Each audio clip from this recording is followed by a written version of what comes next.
Hey guys, welcome to Ending Code 777 Productions, and today I shall be doing a follow-up of a previously unboxing video with a review of the Samsung Galaxy W8150.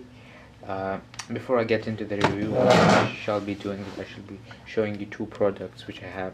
Now this here is basically a screen protector which I got from Indepth for the Samsung Galaxy W8150, and it's an ultra clear screen protector, protects from scratches, dusts, fingerprints, and it's also washable and replaceable. The material of this is also not that sticky type material, which is really good, and the movements on the screen are really great, and it's pretty sensitive even with the screen protector. So I like this product from Indepth, and I really recommend it for the Samsung Galaxy W. Okay, so putting that aside, what I also have here, which you can see on the Galaxy W, is a Indepth case, a black color Indepth case, which I also like, again from Indepth. It is for about $30, and the screen protector for about $10, so you can pick both of them up for about $40. And this case comes with a buckle which you can attach basically right there, and you can hook it onto your belt or t-shirt, whatever you want. So that so this is a couple of things that I got for this device. And so let us go into the device now.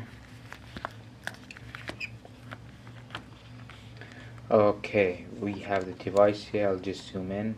So let me just go into the physical characteristics of the device first, and then I'll move into the interface. Okay, firstly, as you can see up front, it has a single hardware button, which is the home key, and on the right and the left side of the home key are two capacitive touch buttons, which are the back key over here and the menu key over here. And it has a 3.7-inch WVGA display, which offers a pixel density of 256 pixels, which is pretty crisp and makes for some clear color and crispness to the text. Also, the front which you have here is the earpiece, and Samsung printed under there. It has a front-facing VGA camera there, and a couple of proximity sensors and accelerometers over there. So that's all for the front. And going on to the left, what you have is the volume rocker, which is pretty tactile on press. That's all there is to it. And on the bottom here is the microphone there, and a groove basically to get your nails into to remove the backing. On the right, what you have is basically a button for your power on and off. So once you press the button, the screen goes off, and once you press it again, your screen comes on. So that's all for the right side. Moving on to the top, basically you have a 3.5mm headphone jack, which allows you to connect any headphones, and the standard ones with the Samsung are pretty great. The clarity on them is great, so I probably use them with the device. What you also have is a sliding door which hides your micro USB, data syncing and charging port, which you can connect your charger and data syncing cables to.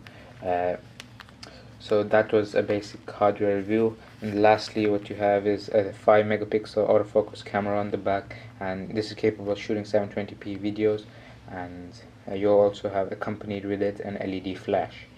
Okay, now what I shall do is I shall go into the interface of this device. Just zoom into the screen. Okay, looks like this is the maximum I can get. Now the interface on this device is pretty sleek, and it's pretty snappy. If you can see there, it's running the live wallpaper in the background, and everything is moving smooth still. You can click and it launches applications pretty instantly. If you say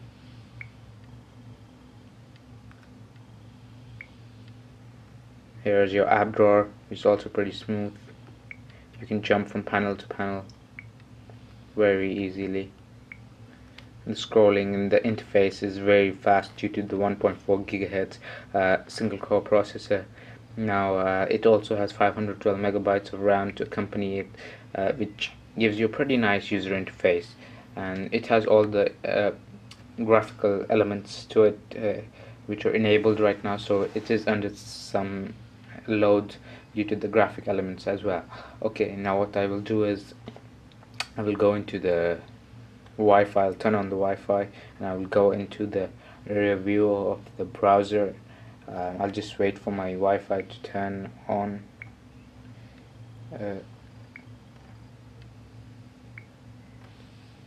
I hope it is connecting. Okay, it's obtaining the IP address.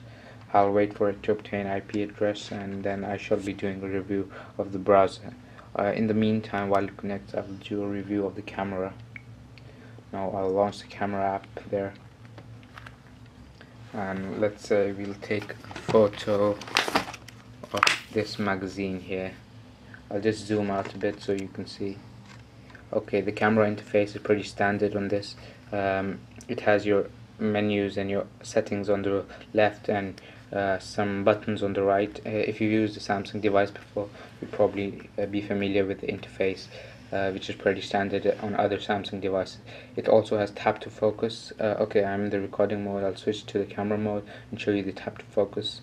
Okay, here it is. As you can see, it taps to focus wherever you want it to. And the tap to focus is one of the great features that I like on this phone, and the picture takes also are instantaneous, so I'll just click here. As you can see, that was pretty instantaneous and hardly any lag.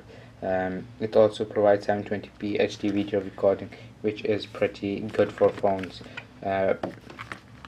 Now although I have the camera covered, I will go into the browser, the web browser, as our Wi-Fi should have connected. Okay, I'll launch the internet on this phone, and let us say we will go to GSM Arena.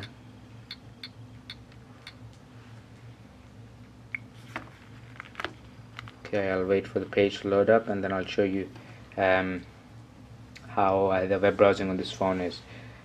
Due to the 1.4 GHz processor, everything on this phone is pretty crisp. The pages render beautifully. The flash, it is also flash enabled, which means you can play your flash content directly from your browser. As you can see, there's a flash ad right there. I'll show you pinch to zoom, which is pretty smooth. It's good evening. It is pretty smooth, and the page is rendered beautifully. As you can see, there's hardly any difference between a dual core and a single core due to on this phone, as the performance is basically the same. But you would notice a significant difference in the benchmark scores. The accelerometer works as well. Again, very smooth scrolling, pinch to zoom smooth, silky smooth. And I will go to YouTube and show you how YouTube works on this.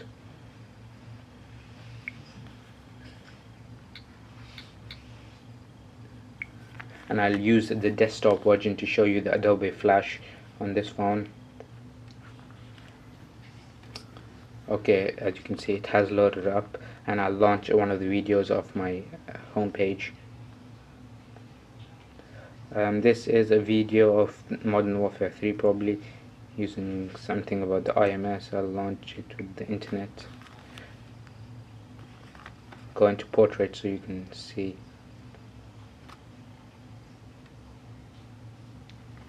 And I'll wait for the video to load up. And there you can see the Adobe Flash works really great on this phone. There's hardly any lag, and it can play videos in 720p while using Adobe Flash. Although 1080p gets a bit laggy, but 720p works just fine, which is great for a phone. There you can see it playing the video, Flash video.